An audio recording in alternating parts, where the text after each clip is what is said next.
Salut à tous! Aujourd'hui, j'ai envie de vous montrer comment installer localement sur votre Mac un LLM, ce qui vous évitera de faire des appels à ChatGPT et de conserver vos données sur votre Mac. Et l'avantage, c'est que tout ça, c'est installable très simplement en moins de 10 minutes. En bonus, je vais aussi vous montrer comment intégrer ce LLM local à NeoVim pour éviter d'avoir à sortir de votre IDE dès que vous avez une question à lui poser.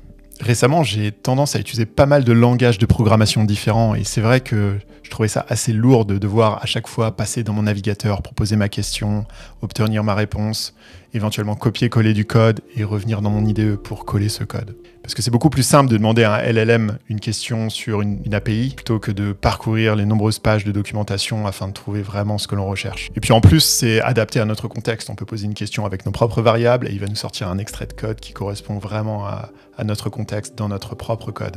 C'est pour toutes ces raisons, et surtout parce que comme j'expérimente pas mal, comme je le disais, que j'ai cherché à avoir une solution locale que je pourrais vraiment intégrer à NeoVim. Et comme vous l'avez vu dans le titre de la vidéo, effectivement j'ai trouvé une solution très simple. Bon, alors comme je disais, je veux une solution qui soit locale, qui tourne sur le Mac pour éviter d'envoyer des données au serveur, parce que ça prend du temps, et puis en plus, j'aime pas trop que toutes mes questions soient stockées sur les serveurs d'OpenAI. Et puis aussi, je voulais pas quelque chose de trop compliqué, parce que bien sûr, c'est possible d'entraîner son propre modèle, utiliser de nombreuses API, de Python, des outils, des clients très différents, et ça, la tâche peut devenir vraiment très compliquée assez rapidement. Et moi, je voulais essayer de trouver une solution très simple à mettre en place, juste un petit outil, un petit logiciel que je puisse intégrer très simplement à mes IDE en quelques clics. Bon, avant de vous montrer comment installer tout ça, surtout n'oubliez pas de mettre un pouce et de vous abonner à la chaîne. Ça va m'aider énormément pour les prochaines vidéos. Merci. Ok, donc le modèle dont je veux vous parler aujourd'hui, c'est un modèle qui s'appelle Codestral, qui est développé par Mistral AI. Vous avez sûrement déjà entendu parler de Mistral AI, ils sont assez connus dans le domaine des LLM. Ils ont fait plusieurs modèles qui ont vraiment fait le buzz, essentiellement pour leur capacité à faire des modèles très performants, très pertinents, et qui peuvent tourner sur des machines relativement modestes. Et il y a quelques mois, ils ont sorti un nouveau modèle qui s'appelle donc Codestral, qui est un modèle à 22 milliards de paramètres et qui a été entraîné et optimisé pour la programmation. Il a été entraîné sur des dizaines et des dizaines de langages de programmation. Et j'ai testé, ça fonctionne vraiment très bien.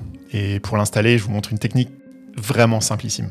Alors la clé, c'est d'installer un petit logiciel qui s'appelle Ollama, qui tend à simplifier l'installation et la gestion des LLM. En gros, c'est une sorte de Docker, mais pour les modèles IA. Et comme beaucoup de programmes sur macOS, il peut être installé en une simple ligne de commande grâce à Homebrew. Vous tapez simplement brew install Ollama et c'est parti. Vous avez Ollama de disponible dans votre terminal macOS. Une fois que Ollama est installé et lancé grâce à la commande serve, vous allez pouvoir installer n'importe quel modèle d'IA disponible sur leur serveur, donc Codestral. Pour ça, vous pouvez utiliser l'outil Ollama, indiquer pool, le modèle que vous recherchez, Codestral, et le téléchargement est lancé.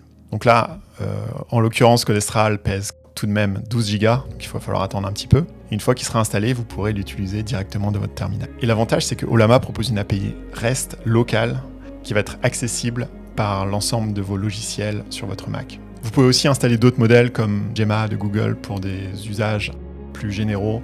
Vous avez l'embarras du choix. Allez juste voir sur le site de Ollama et choisissez le modèle que vous voulez tester.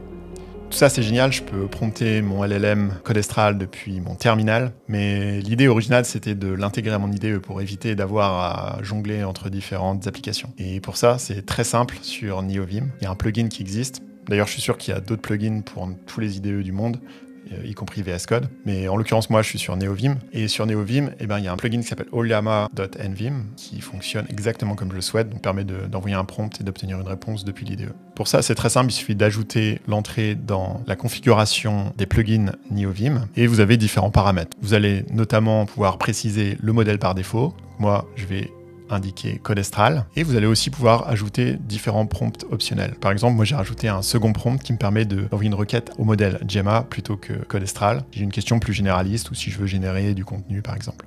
Il faut aussi ensuite rajouter des raccourcis. Donc moi par exemple, je me suis mis leader MM ou leader MC pour lancer mes deux prompts. Et voilà, maintenant que tout est installé, depuis NeoVim, il suffit de déclencher notre LLM avec la combinaison de touches configurée. Ça nous ouvre une petite fenêtre de prompt dans laquelle on entre notre question et une fois que l'on a fini, on tape sur Entrée et le résultat nous est affiché directement dans NeoVim. On peut donc utiliser les mêmes raccourcis que dans NeoVim pour manipuler le texte de la réponse, le copier par exemple et puis le coller dans notre fichier d'origine. Voilà, très simple, une petite vidéo rapide, je disais, mais je vous encourage vraiment à tester parce que ça prend vraiment peu de temps à configurer et je trouve que c'est un réel gain en productivité, en efficacité depuis notre IDE. Et puis en plus, comme ça propose une API REST locale, ça permet aussi de développer des petits outils annexes. Donc ça permet d'expérimenter, de tester avec cette API. C'est vraiment super cool. Je pensais pas que ce serait si simple et si puissant. Voilà, donc amusez-vous bien avec tous ces modèles et puis dites-moi dans les commentaires si vous avez trouvé des usages particuliers ou des modèles qui sont plus efficaces que d'autres pour notre usage en tant que développeur. À la prochaine, salut!